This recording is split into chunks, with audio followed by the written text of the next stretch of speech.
On va maintenant vous raconter une histoire belge. Nos voisins voulaient frapper une pièce de 2 € pour commémorer le bicentenaire de la bataille de Waterloo.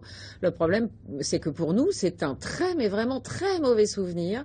Alors la France y est opposée, mais la Belgique contre-attaque ce matin. La proposition est plutôt étonnante. Écoutez plutôt, François Bedonnet et Bertrand Catrice nous révèlent la suite.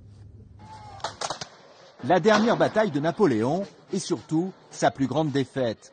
Sur la plaine de Waterloo, en juin 1815, l'armée de l'empereur est mise en déroute par les Alliés sous commandement anglais. Ce jour-là, 11 000 hommes vont mourir. 200 ans plus tard, au pied de la butte de Waterloo, la Belgique va organiser de somptueuses commémorations. À cette occasion, elle voulait frapper 7 pièces de 2 € avec le lion comme effigie. Mais sous la pression française, le royaume a été contraint de renoncer. Allez, ils sont pas corrects. Je trouve que bon, il y a des événements qui sont passés il y a 200 ans. Il doit quand même un peu oublier les choses. La France a en effet fait savoir que la circulation de pièces en euros portant des symboles négatifs pour une fraction de la population européenne lui semblait préjudiciable. Mais si la Belgique a cette fois perdu la bataille, elle refuse de capituler.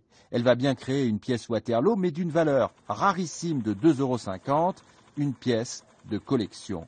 Les Belges ne comprennent pas l'attitude de la France. Je trouve que c'est tout à fait exagéré, mais bon, chacun a ses sensibilités. Entre-temps, on a construit l'Europe et tout. Donc, moi, je trouve ça un peu dommage. Problème, nos voisins belges avaient déjà commencé à fabriquer ces pièces de la discorde.